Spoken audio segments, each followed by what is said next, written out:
BC రాజకీయ యుద్ధభేరీలో భాగంగా రెండవ రోజు సైకిల్ యాత్ర జనగాం జిల్లా చౌరస్తా నుండి భారీ ఎత్తున నాయకులు సైకిల్ యాత్ర చేపట్టారు.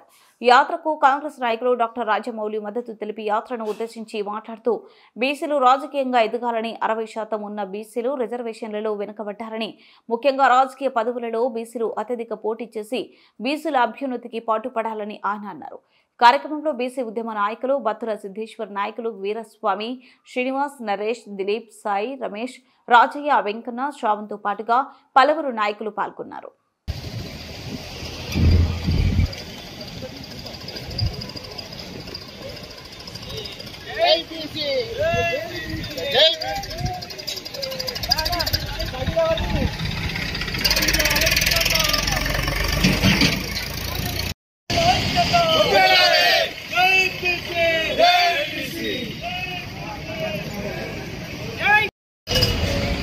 ఇవాళ మనం ఈ సైకిల్ యాత్ర నిన్న కిలాషాపురం నుండి ప్రారంభించుకొని రాత్రి జనగామకు రావడం జరిగింది.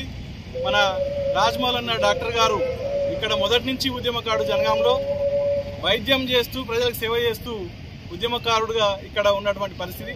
స్వాగతం చెప్పి ఆయన ఆశ్రయం ఇచ్చి ఇవాళ మళ్ళీ కూడా మా ఉద్యమానికి ప్రోత్సాహం ఇస్తున్న పరిస్థితి ఉన్నది. మా డిమాండ్స్ ఏంటంటే సైకిల్ యాత్రలో ప్రధానంగా కేంద్రము ఈడబ్ల్యూఎస్ బిల్లు తీసుకొస్తే దాంట్లో ఎలాంటి మార్పు లేకుండా తెలంగాణలో 6% ఉన్న అగ్రకులాలు, అందులో పేదలు 1% మాత్రమే ఉంటారు. బీసీలకు జరుగుతున్న అన్యాయాన్ని తెలుసుకొని భవిష్యత్ కార్యాచరణ తీసుకోవాల్సిందిగా అందరికీ విజ్ఞప్తి చేస్తూ, ముఖ్యంగా బీసీలు సామాజికంగా, ఆర్థికంగా, రాజకీయంగా అన్ని రకాలుగా వెనుకకు నెట్టివేయబడతా ఉన్నారు. కాబట్టి వాళ్ళని చైతన్యం చేయాలనే ముఖ్య ఉద్దేశంతో ఈ సైకిల్ యాత్ర సిద్ధేశ్వర్ అన్న ఆధ్వర్యంలో తీసుకోవడం జరిగింది. పెద్ద ఎత్తున ప్రజల నుంచి, బీసీల నుంచి, బహుజనుల నుంచి స్పందన బాగా వస్తుంది. ఈ స్పందన చూస్తే రానున్న రోజుల్లో బీసీ రాజ్యాధికారం సాధ్యమవుతుందనే ఆశాభావం మాకు కలుగుతూ ఉంది. కాబట్టి ఉద్యోగస్తులు కానీ, నిరుద్యోగులు కానీ, విద్యార్థులకు కానీ అన్ని రకాలుగా ఈ తెలంగాణలో అన్యాయం జరుగుతూ ఉంది. బీజేపీ పార్టీ తీసుకొచ్చినటువంటి ఈడబ్ల్యూఎస్ రిజర్వేషన్ని చిత్తశుద్ధి ఉంటే ప్రజాపాలన అని చెప్తున్నటువంటి మా కాంగ్రెస్ పార్టీలో ఉన్నటువంటి అగ్రకుల నాయకులు ఈరోజు పాలకులుగా ఉన్నారు.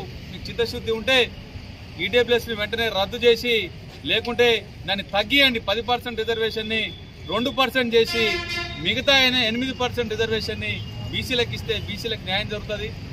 ఉదయపూర్ డిక్లరేషన్లో ప్రతి ఎంపీ కాన్స్టిట్యున్సీలో రెండు ఎమ్మెల్యే సీట్లు బీసీలకు ఇవ్వాలని చెప్పారు. అది తెలంగాణ గవర్నమెంట్లో కాంగ్రెస్ పార్టీలో దాన్ని ఉల్లంఘించారు. కాబట్టి ఉదయపూర్ డిక్లరేషన్ని మీరు విస్మరించారు.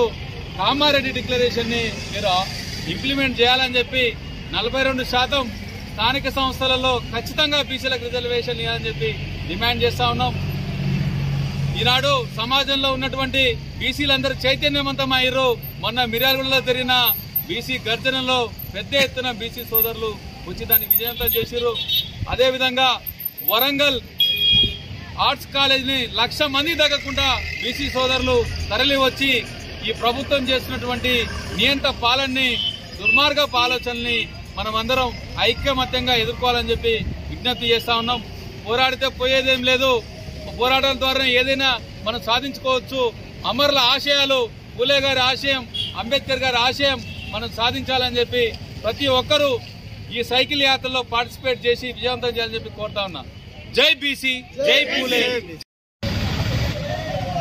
బీసీల సమస్యల పరిష్కారానికి, అలాగే జనగణన చేయడానికి, జనాభాలో బీసీలు ఎంతో వాళ్ళ రాజకీయ రంగంలో వాళ్ళ వాటా అంతా కావాలని ఈ సైకిల్ యాత్ర నిర్వహిస్తున్నటువంటి